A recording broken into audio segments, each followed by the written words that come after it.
But this state of affairs that we're all keenly aware of could remain just a utopia, a chimera, forever elusive if the situation doesn't change, if market values, unbridled market values still prevail. Your Excellencies, dear colleagues, ladies and gentlemen, it's really a matter of justice, and you will understand that in addressing you today, in your wake, because you have written a special report on Africa. So in your wake, because in Nairobi a very potent message was delivered with your leave, I would now like to dwell on the situation of Africa. It is admittedly not only a matter of justice, but also a matter of solidarity. It's not a question of giving a handout to anyone. It's not a question of feeling compassionate for Africa. Today, Africa has to contend with many challenges that you're all familiar with, and I need not go through them. The present situation of Africa, however, is not to be viewed as fatalistic. The solutions are there, the means do exist to get us out of this situation, and we are convinced that in Africa we'll manage to rise to the challenge. The present state of affairs is growing poverty, whereas poverty is going down and diminishing in other on other continents. 50% of Africans at present are illiterate. That is a state of affairs. Present state of affairs is that 2/3 of African women are illiterate at present. What is the present situation? The rate of literacy is one of the lowest in Africa. And it is in Africa today that the need in terms of high quality and very large human resources is of the essence, especially when we see the quality of training in our schools today. Essentially, when we see the unbelievable brain drain out of Africa, the plundering of brains and physical human resources in Africa. And as regards Africa, some say that we are backtracking in the field of education instead of advancing. However, we know that we have the technical solutions, but first and foremost, we must undertake the necessary political decisions. We have to break away with the colonial form of society, of education, producing foreign graduates instead of drawing inspiration from our own endogenous models in Africa. We have to delve further in our reflection, but not in isolation. Reflect further on literacy, on the role of primary school, on the very notion, concept of basic education. What we have to do is avoid being involved in a battle or argument amongst various levels of education. We have to identify a national education strategy, but with a regional extension, because that is the future of our education system. But we must realize that a national and regional education strategy must also take on board the facet of decentralization and the role of local communities, because that is where you will have the participation and involvement of local communities. That is where you'll be able to gauge the progress you've made. That is where you can mobilize human resources and see whether you've actually achieved concrete results. Such a strategy, of course, will lead us necessarily to the insuperable problem of funding education. We cannot escape this. Can we truly have genuine basic education? Can we have basic adult education throughout literacy programs? basing ourselves merely on logics of getting out external funding, being dependent on funding from others, and I say no, definitely not. And that is the main question that is addressed to us. How can we manage to fund our education and school systems? How can we mobilize our populations and whatever their contribution to see to it that they no longer be dependent on others? Making the best possible use of our resources and leveraging them so that they be invested in social programs. Now, obviously, ODA, and I'm not talking about debt relief, I'm talking about canceling out of the debt today. All of these resources must be a channel towards the funding of education and be pegged to the Millennium Development Goals. Please remember this. Why is it that cooperation policies do not aim assistance of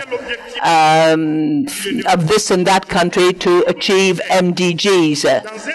Because everyone knows that within 100 years the goals for basic education shall not be achieved if the funding system, if the implementation scheme are not changed. ODA, and the subsidy system must be related to concrete results that can be verified upon, and not simply saying, well, we've been giving you assistance, and for the past 50 years we've been going round in circles and certainly not seeing the light at the end of the tunnel. I would also like to say most straightforwardly that over and beyond this whole issue, illiteracy will remain a basic problem that can only be resolved in the context of endogenous development. And in the context of endogenous development, and here I would like to echo what Professor Kizerbo used to say. One is not developing in abstracto, one is in showing one's own development and fulfillment.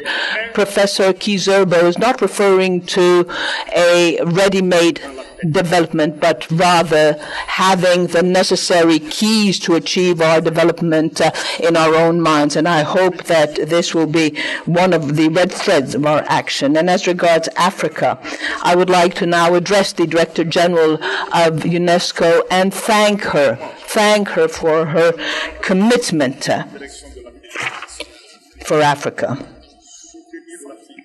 supporting Africa's efforts, defending Africa's present position and even strengthening it within UNESCO, but in her own special way and by listening to us is the position adopted by UNESCO, because that is demanded of the challenges facing Africa.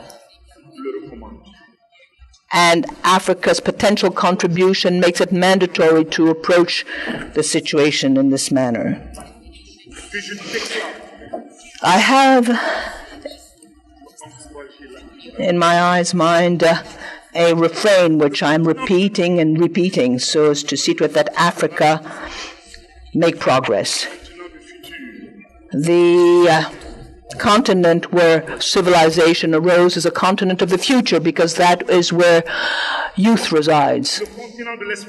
It is also the continent of hope, where this immense cultural riches which can be a source of creativity. We have the largest language heritage in the world, ladies and gentlemen, over 1,600 different languages in Africa. Given the enormous economic and environmental potential of Africa, the second green lung of the world and one of the largest water resources, with its immense mineral riches and natural resources, with its diplomatic clout and its ability for negotiations when over 50 states are united together in a single organization. And this is why, dear colleagues, ladies and gentlemen, Africa, our country, is a vast land with hundreds of millions of square kilometers. Africa represents the surface areas of the United States threefold. Africa, 3.5 times that of China. Twice the Soviet Union, former Soviet Union, now Russia. Africa accounts for 10 times the surface area of the European Union. 30 million square kilometers accounts for the surface area of China, plus India, plus Argentina, plus Mexico, plus the United States of America, plus the European Union. That, in sum total, represents the surface area of our one country, Africa. Our country, Africa, has enormous human potential. In 2050, we shall be 1,900,000,000 inhabitants in Africa. Virtually as many inhabitants as in China or in India. Even better, because out of that 1,900,000,000 Africans, 1 billion will be under the age of 15. So with this population of 1,900,000,000, Africa's population in 2050 will be equal to the sum total population of Europe, plus that of North America, Canada, and the United States, plus the sum total population of South America and Central America and the Caribbean area and Oceania. All of these inhabitants will amount to the number of inhabitants in Africa.